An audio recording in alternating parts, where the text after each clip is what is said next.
Hello, আসসালামু আলাইকুম। আমি জুয়েল এবং আপনাদের স্বাগতম জানাচ্ছি ফার্ম অন চ্যানেলে। আজকের বিষয়টি অনেকের মনে প্রশ্ন তৈরি করতে পারে যে আপনার চেনা মানুষরা কেন আপনাকে উদ্যোক্তা হতে দিতে চায় না। হয়তো আপনি নিজেও কখনো এই প্রশ্ন করেছেন। অনেকে ভাবেন আমার বন্ধু বা পরিবার কেন আমাকে ব্যবসা করার জন্য উৎসাহিত করে না, কেন তারা আমার স্বপ্নের পথে সহায়তা করছে না। যখন আপনি নতুন কিছু শুরু করতে চান তখন আপনাকে যারা জানে তারা অনেক সময় আপনার সফলতা নিয়ে সন্দিহান থাকে এবং আপনাকে সতর্ক করতে চায়। কিন্তু কেন এমন হয়, আসুন আজ আমরা এই প্রশ্নের উত্তর খুঁজে বের করি। তো শুরুতেই যেটা হয় যে মানুষের মনোভাবের প্রভাব।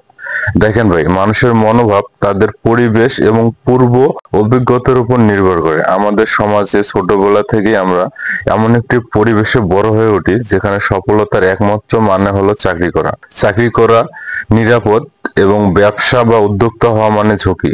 অনেকেই মনে করেন ব্যবসা করলে অনেক ব্যর্থতার সম্ভাবনা থাকে যা তাদের জন্য গ্রহণযোগ্য নয়। আপনি যখন উদ্যোক্তা হতে চান তখন অনেক সময় আপনি এই ধরনের মনোভাবের মধ্যে আটকা পড়েন।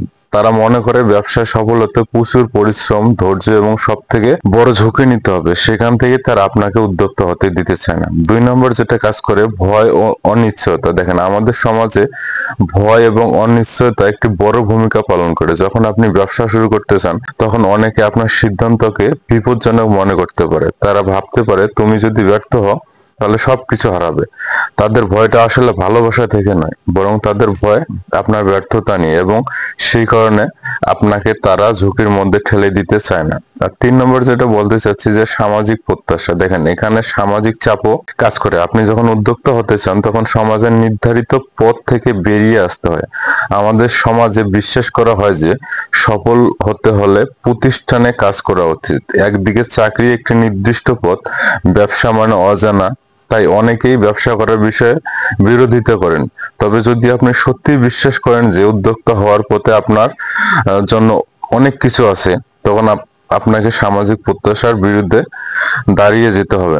আর 4 নম্বর যেটা, অভিজ্ঞতা ও বাস্তবতা। দেখেন, অনেকে ভাবতে পারেন তারা আপনার ভালোর জন্য হয়তো আপনাকে বিরত করতেছে, তবে তাদের অভিজ্ঞতা অতীতে তাদের ব্যর্থতার উপর নির্ভর করে। তারা জানে না যে যে উদ্যোক্তা হওয়ার পথে পরিশ্রম, সংগ্রাম এবং অভিজ্ঞতার মধ্য দিয়ে আপনি সফল হতে পারবেন। সফল উদ্যোক্তারা তাদের ব্যর্থতা থেকে শিখেছেন এবং তাদের সফলতার দিকে নিয়ে গেছে। পারিবারিক চিন্তা ও সংস্কৃতি এখানে একটা বিশেষ ভূমিকা রাখে। দেখেন, বিশেষ করে আমাদের দেশে পরিবারের সদস্যরা আমাদের নিরাপত্তা চান। তারা চান আপনি এমন পথে চলুন যেখানে কোনো ঝুঁকি নেই, কিন্তু উদ্যোক্তা হওয়ার পথে আপনাকে নিজের স্বপ্নের প্রতি অনুগত থাকতে হবে। আপনার পরিবারের পরামর্শ গঠনমূলক হতে পারে, তবে আপনি যদি মনে করেন যে এটি আপনার জন্য সঠিক পথ, তবে আপনাকে সেই পথ অনুসরণ করতে হবে।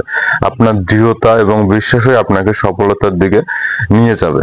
আরেকটা যেটা বলতে চাচ্ছি ভাই, দেখেন, আপনি কেন এই পথে হাঁটতে চান? একটি গুরুত্বপূর্ণ প্রশ্ন হলো আপনি কেন উদ্যোক্তা হতে চান। যদি আপনি আপনার উদ্দেশ্য পরিষ্কারভাবে জানেন এবং আপনার লক্ষ্য দৃঢ় থাকে, তাহলে কোনো প্রতিবন্ধকতা আপনাকে থামাতে পারবে না। আপনার আত্মবিশ্বাস এবং সাহস আপনাকে সফল করবে। তাই অন্যদের মতামত গুরুত্বপূর্ণ, তবে আপনার স্বপ্নটাই চূড়ান্ত।